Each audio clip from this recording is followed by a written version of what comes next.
compromiso, silla vacía, reminiscencias, e incluso hasta cierto punto como activación conductual, en este caso individualizada en lo que puede hacer el paciente en su condición. A veces, como digo, queda 1 o 2 años y es como que no podemos elegir o no podemos decidir en cuánto tiempo de vida le queda al paciente, pero sí podemos elegir cómo va a pasar sus últimos tiempos o sus últimos días de vida.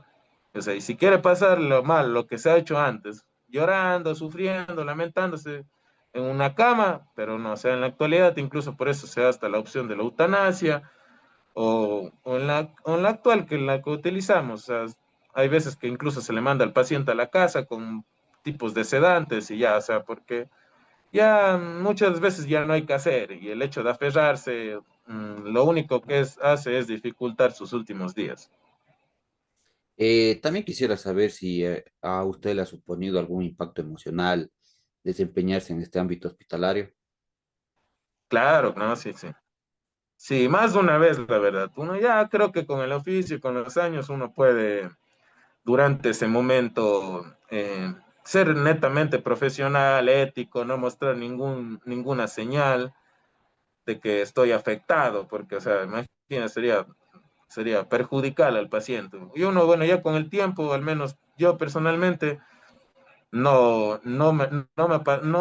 como quien dice, no me ha afectado como tal dentro de la terapia, pero después sí, o sea, por más que sea uno igual sigue siendo y va a seguir siendo ser humano y lógico, hay pacientes en los que, claro, más que todo cuando hay niños o son jóvenes, o sea, es doloroso, todos somos hermanos, padres, hijos, así que, claro, esa parte, como le digo, por más que uno se actúe bien dentro de la oficina, dentro de la profesión, uno no deja de ser ser humano y claro, como le digo, hay veces que afecta, que duele mucho, pero es algo que creo que se tiene que ir llevando con el tiempo, con los años. Bueno, es parte, creo, de la profesión.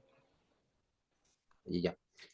Bueno, ¿cuál considera usted que es la diferencia que existe, o sea, entre en la práctica clínica en un hospital que de un lugar que sea un poco privado? O sea, ¿cuál cree que es la diferencia de lo privado a lo público, se podría decir, ¿no?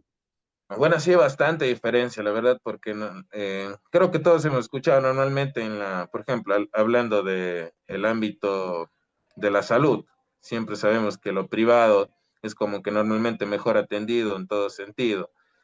Y sí, cambia mucho. Como le digo, hay muchos estudios en los cuales se relacionan en la importancia del trato del personal hacia los pacientes, de la expectativa de los pacientes.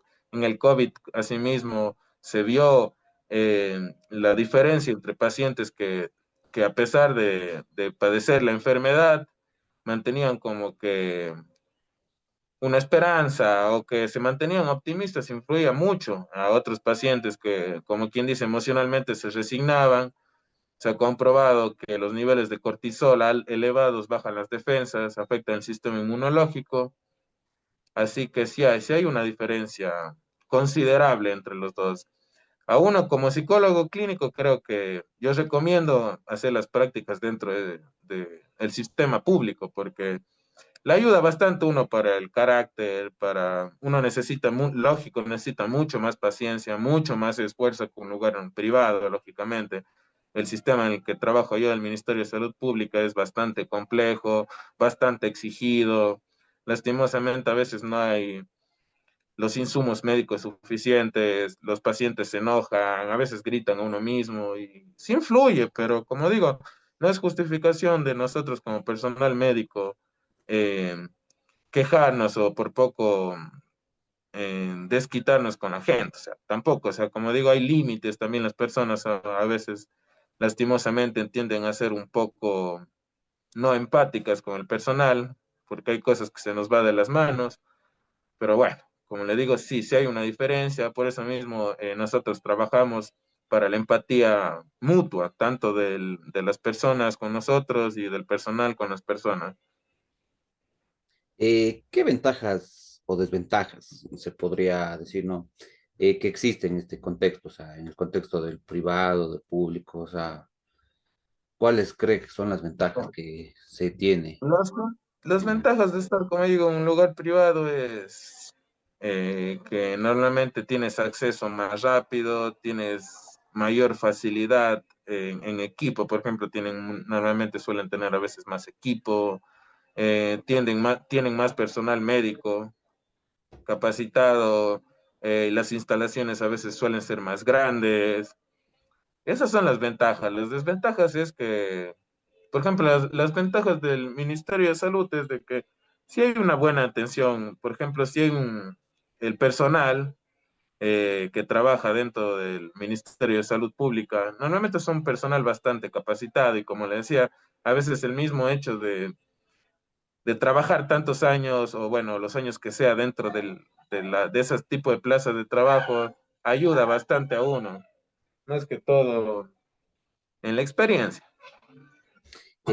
Bueno, ya para ir finalizando, ¿qué consejo le daría usted a un estudiante de psicología clínica que desea especializarse en este ámbito?